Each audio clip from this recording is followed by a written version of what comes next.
Ferrets. They're cute, busy, and very popular as companion animals.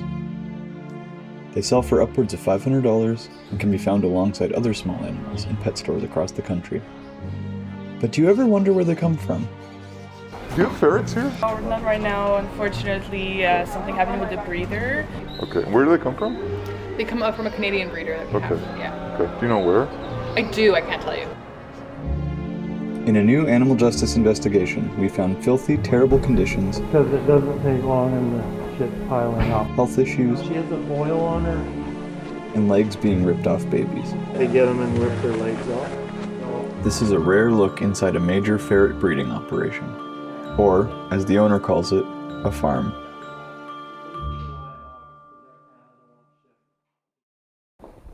This ferret mill in Melita, Manitoba currently holds about 500 ferrets. Some are kept for breeding, and their babies are sold to pet stores, where they are purchased by unsuspecting families as companion animals. The farm operates on the property of an old mink fur farm, and uses much of the same equipment. Some of the ferrets live in the same outdoor sheds used for minks, where they must endure deadly cold Manitoba winters. The alternative is an indoor section of the farm. Upon entry, the smell of ammonia was so strong it was even difficult to speak. And you see why one person, because it doesn't take long and the shit's piling up. And pretty soon it's out of control. Out of control? The cages were filthy, and the owner was clearly unable to keep the room clean. When you don't have enough help, your shit piles up and then your cages rot on. So Because the outdoor sheds have no real protection from predators, the youngest ferrets face the worst consequences.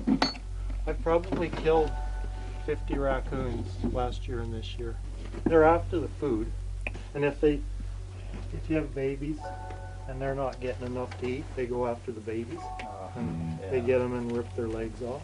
You had that happen? Hmm? You had that happen? You seen that? Oh, Yeah? yeah, like Yeah. probably No. 100 of them this year. But contact with wild animals poses another problem: disease. And then you said you were having a distemper problem for a minute, or? For 7 months. Okay.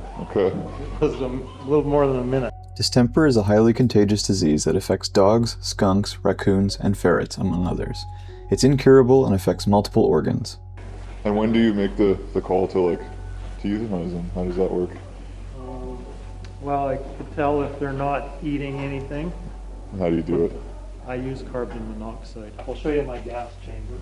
So this is what I kill them with. That's carbon monoxide in there. Gotcha. So I sell them to nature pet centers in Montreal, and they will take 24, 30 at a time. Do you have ferrets here? No, they don't breed during the winter months. Oh, not right now, unfortunately. Something happened with the breeder, and right now he's trying to work things out with his ferrets. And while this is likely the largest ferret farm in Canada, it is not the largest business selling small animals to pet stores. This is the biggest ferret herd in Canada, Yeah. and I think it's probably the third largest in North America. Wow. Because there's only Marshall Farms, which they're huge, and then the next one would be Triple F. They lost their USDA license years ago because PETA got an undercover employee in there to take some pictures. Do you need a license in Canada? Do you have to I don't have anything. The small animals you see in pet stores aren't typically coming from loving homes. They are a product on the shelf like any other, and often come from farms like these. The owner currently maintains this farm alone, and he clearly cares about some of the ferrets. I'll show you this, please. Kind of the farm mascot. Come on, Binkley. Okay. He just bounces. He might not be in the mood to start bouncing, but Problem is he doesn't have the means to take care of hundreds of ferrets. Nobody does.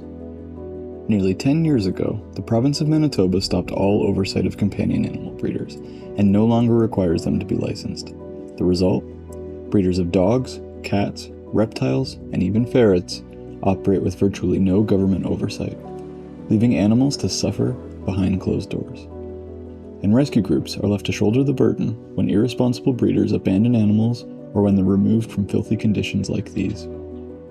The owner of this farm didn't intend to cause suffering, but that's the result. Hopefully, this is the sign he needs to do the right thing by ending this cruel business and working with rescue groups to rehome the remaining ferrets.